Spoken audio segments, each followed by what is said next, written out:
Hello, my name is Tom Stiles, and this is Tom's Radio Room Show number 330.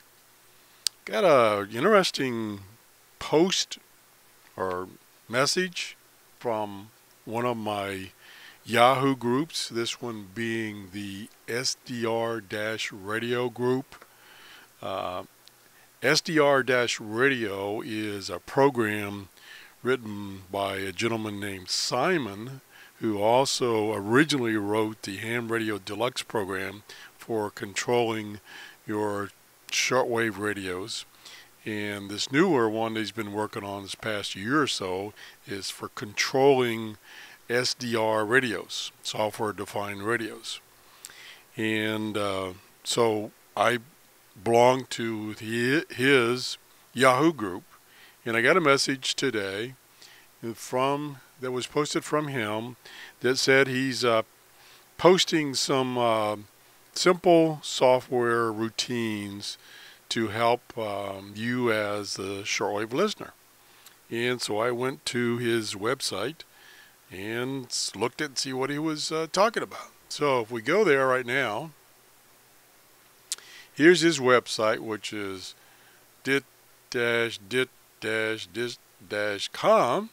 Again, this is put on by Simon. On this particular page, which was where the link took me in the posting, is to a free piece of software that provides 3 pieces of information. Right here, they're shown, and this is what he calls his Simon Toolbox, and I guess he's going to be adding little tools to this toolbox that'll help us shortwave listeners. And you go down here to the bottom. Here's the 2 versions he's put out. You click on the latest version, which was today, and you download this program and install it. And lo and behold, you get it up here. Here is the program. And the first thing you do is you put in your location under stations. You select stations, you add your location, which I've done here, and you say add, and okay, it goes in. So that gives you a reference. Now, of the 3 little utilities, this is the first one. This is the one that comes up first when you start this program. And this is a simple gray line map. Gray line meaning where the line is between darkness and daylight on the world. And of course, that's interesting information or useful information when you're listening to shortwave, because typically shortwave reception is better in the dark or at night. And this is showing you right now where the darkness is. As you can see, I'm over here in Florida, and it's daylight. It's, let's see, what does my little watchy here say? My little watchy says it's 2 p.m. Eastern Standard or Daylight or whatever time. So I'm in the daylight. So reception for shortwave radio is not going to be typically that good, except maybe, in the upper bands, like 15 meters or higher. So I'm waiting for when this darkness comes over here. And then what's also useful about this, it shows me the areas of the world that are still in darkness, which again helps me get an idea of what locations I can receive. And then you can also add extra markers to show stations that you're interested in listening to, and whether they're in daylight or darkness. So that's the first utility that's in this toolbox. Now here are the 2 other utilities. Excuse me.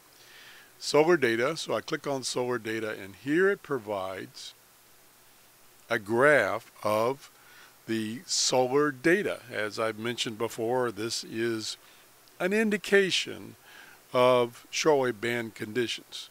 So for instance, if the solar flux index, which is this number right here, if that's high, that means shortwave reception will be good. Now, that's always the case, but that's typical. So here's a plot, and right now I've selected 90 days. So here's the plot of that index for the past 90 days. So it's this one right here, going along here. And again, typically you're looking for numbers greater than 100, and typically the higher the number, the better. So you can see at the end of last year, you know, we were getting up there and getting some good numbers, 150, and then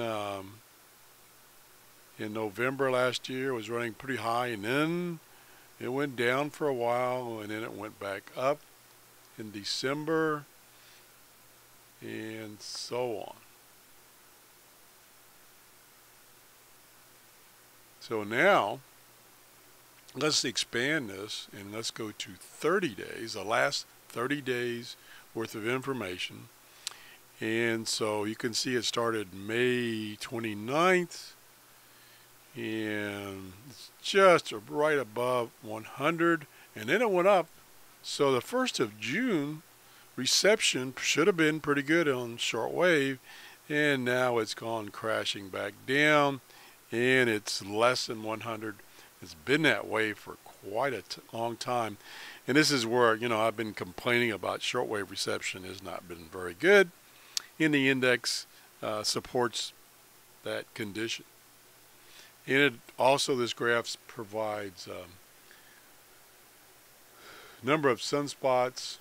That's the plot here where we had a big spike at the 1st of June. Now it's way down in the mud. And then new regions, I'm not familiar with that. I'm not sure what that means. I'd have to do some research. If some of you know what that means, what he's plotting here, let me know. Let us know. Post a comment. And then the last, we go back to the main, is a plot of sunrise and sunset. Let's expand this. So again, based on your location, which you put in as your home location on this first screen, you add stations and you put in your home. So it uses that, and it tells you when sunrise and sunset is and how long the day is. And you can see, as everybody knows, in North America, the longest day longest day of the year is in June, which we just had, and now the days are getting shorter. So it's another interesting chart, again, because you're interested in listening to shortwave typically at night. All right. So these are just 3 programs that he put together and has released today, or actually he released a version a couple of days ago, and this is the latest version. So I thought you might be interested in this. It's about 30 some megabytes to download. It's a exe file, so you just run the file and it installs itself.